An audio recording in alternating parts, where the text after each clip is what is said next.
नमस्कार, मैं एसपी सागर TPN 20 news. Arvind Kejriwal की जमानत हो चुकी है और उनके जमानत होने से मीडिया पंडितों का कहना है कि इस बार भारतीय जनता पार्टी की 20-25 सीटें जो कम हो जाएंगी।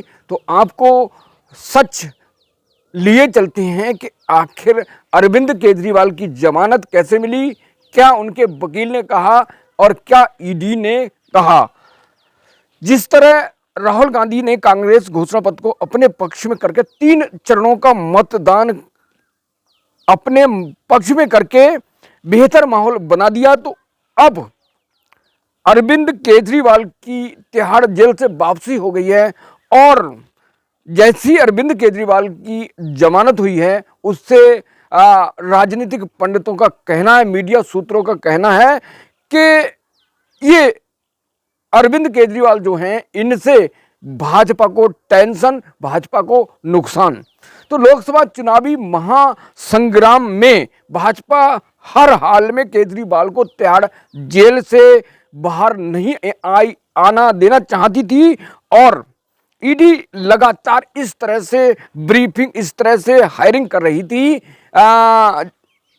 कि किसी कीमत पर अरविंद केजरीवाल जेल से बाहर ना आए, उन्हें जमानत ना मिले। मगर सुप्रीम कोर्ट ने आज अरविंद केजरीवाल को जमानत दे दी, जिनको 1 जून तक जमानत दी। 1 जून 2024 और 2 जून को उन्हें सिलेंडर करना होगा, कोर्ट जेल में जाना होगा खुद।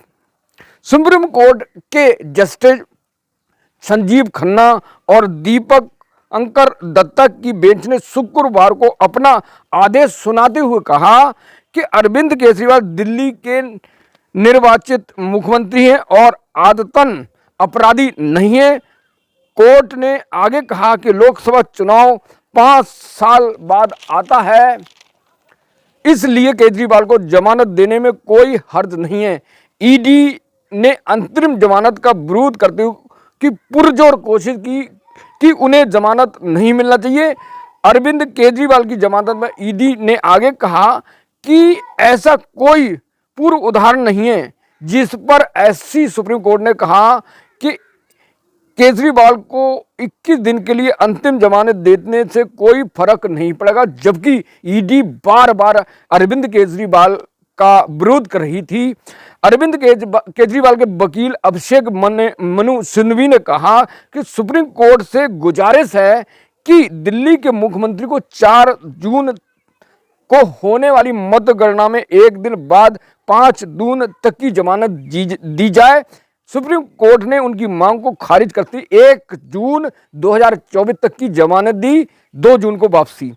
सुप्रीम कोर्ट शराब नीति के मामले में केजरीवाल की गिरफ्तारी को बरकरार रखने के लिए दिल्ली न्यायालय के पिछले फैसले को चुनौती देने वाली याचिका पर सुनवाई कर रहा है। तो दोस्तों, इंडिया गठबंधन के घटक हैं अरविंद केजरीवाल और आम आदमी पार्टी को और इंडिया गठबंधन को बहुत समय से आस थी कि अरविंद केजरीवाल जेल से बाहर आएं और अपने कैंपेन को रन करें। तो ऐसे टाइम पर उन्हें जमानत मिली है, वो भी 1 जून तक।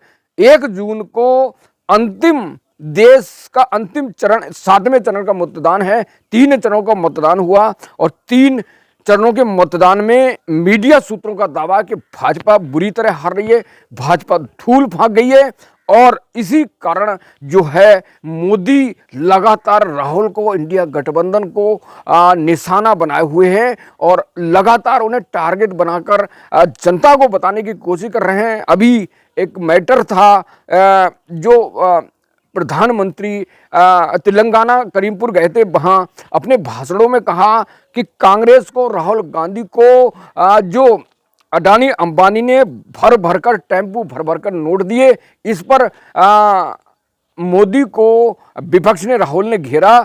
तो उस पर मामला लगातार उस पर चर्चा चल रही है देश में कि जो अडानी अंबानी के भक्त थे, आखिर उनको, वह अपने लोगों को, अपने जो उन्हें सरकार में सींच रहे थे, भरपूर उनकी मोदी की मदद कर रहे थे, तो उन्होंने आज आखिर अडानी अंबानी को टारगेट क्यों किया? तो अरविंद केजरीवाल की जमानत हो चुकी है। शराब नीति के मामले को लेकर आपको क्या लगता है कि अरविंद केजरीवाल को जमानत सही मिली या गलत मिली, या मिलना चाहिए नहीं मिलना चाहिए? दोस्तों, क्या भाजपा को अरविंद केजरीवाल से टेंशन होगी या भाजपा को नुकसान होगा, या भाजपा 20-25 सीटों का देश में और नुकसान करने जा रही है या फायदा होगा? कमेंट करें। तो देश दुनिया और लोकसभा चुनाव की न्यूज़ के लिए मेरे साथ कनेक्ट रहिए, और बेहतरीन न्यूज़ के लिए तो आप अगर चैनल पर नए हैं तो सब्सक्राइब करें, लाइक करें और मेरे साथ जुड़े रहें। Thank you so much watching this video.